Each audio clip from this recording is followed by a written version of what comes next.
Assalamualaikum warahmatullahi wabarakatuh. Bertemu lagi di podcast Itkes Muhammadiyah Sidrap dengan saya Fatima As-Sahrae selaku host pada siang hari ini untuk menemani Anda beberapa menit ke depan. Nah, sahabat Itkes yang ada di rumah, kali ini kita kedatangan dua narasumber dari Diploma 3 Ilmu Farmasi yang akan menemani bincang-bincang kita pada siang hari ini. Nah, tak kenal maka tak sayang nih sahabat Itkes. Jadi saya persilahkan kepada narasumber kita kali ini untuk memaparkan sedikit biodatanya. Perkenalkan, nama saya Jumriani, Prodi D3 Farmasi semester 4. Halo sahabat Itkes, perkenalkan nama saya Rada Anglina Putri dari D3 Farmasi semester 4. Nah, itulah tadi sedikit biodata dari narasumber kita kali ini. Nah, hari ini Kak, kita akan membahas mengenai sarana pelayanan kefarmasian. Nah, untuk mengawali tanya jawab kita pada siang hari ini, saya ingin bertanya kepada narasumber kita mengenai definisi dari apotik. Baiklah, saya akan menjelaskan apa itu apotek. Apotek adalah tempat-tempat tertentu, tempat yang dilakukan pekerjaan sediaan farmasi dan penyaluran perbekalan kesehatan lainnya oleh apoteker. Nah, pertanyaan selanjutnya untuk narasumber, bisa sedikit sebutkan persyaratan untuk pengizinan apotik. Nah, baik, persyaratan perizinan apotik yaitu fotokopi kartu tanda penduduk, kedua fotokopi surat izin praktik apoteker, selanjutnya fotokopi surat izin praktik tenaga teknis kefarmasian apabila bekerja pada instalasi farmasi lainnya. Selanjutnya fotokopi surat pernyataan kesanggupan pengelolaan dan pemantauan lingkungan yang telah disahkan oleh Dinas Lingkungan Hidup. Nah, selanjutnya fotokopi bukti kepemilikan tanah atau surat sewa. Fotokopi akta kerjasama antara pemilik sarana dengan apoteker apabila apotek bukan milik apoteker. Nah, selanjutnya daftar ketenagaan, daftar pelengkapan dan peralatan, dana lokasi dan dana bangunan, surat pernyataan bahwa apoteker tidak menjadi penanggung jawab di apotek lainnya. Nah, surat pernyataan bahwa pemilik sarana tidak pernah terlibat atas pelanggaran peraturan perundang-undang di bidang kefarmasian apabila apotek bukan milik apoteker. Nah, itulah tadi mengenai persyaratan untuk pengizinan apotik.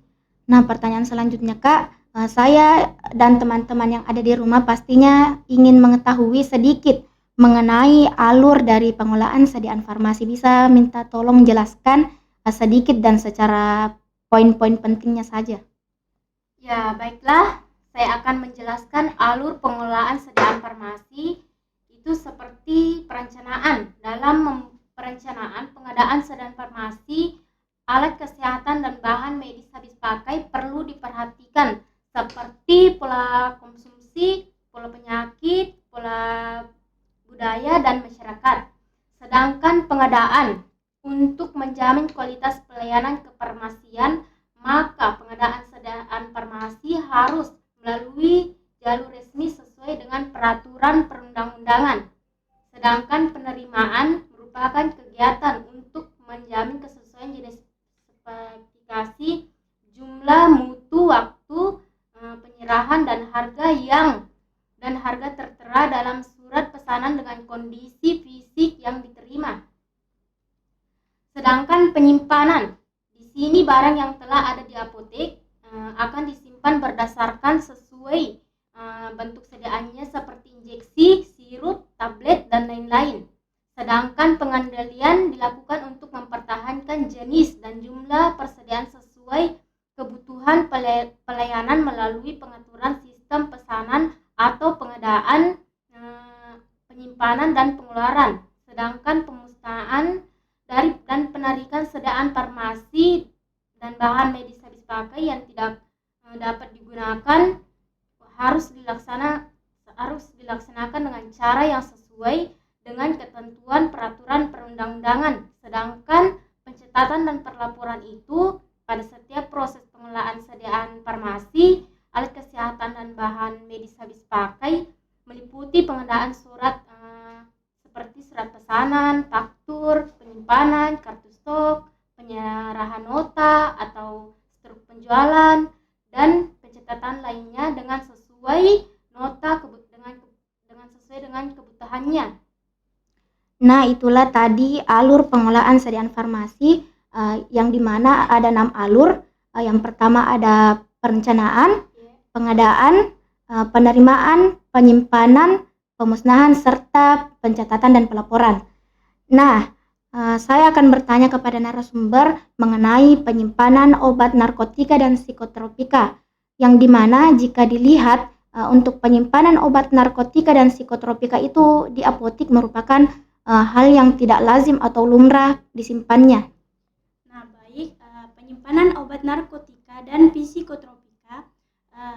Penyimpanan obat narkotika dan psikotropika di apotek disimpan pada lemari besi atau lemari kayu yang kokoh, disimpan pada dinding, mempunyai 2 pintu dan 2 kunci, di mana kunci tersebut dipegang oleh 2 orang, yakni apoteker dan tenaga teknis kefarmasian. Lemari obat narkotika dan psikotropika disimpan di tempat yang hanya diketahui oleh apoteker dan tenaga teknis kefarmasian yang tidak dapat dilihat dan dijangkau oleh umum.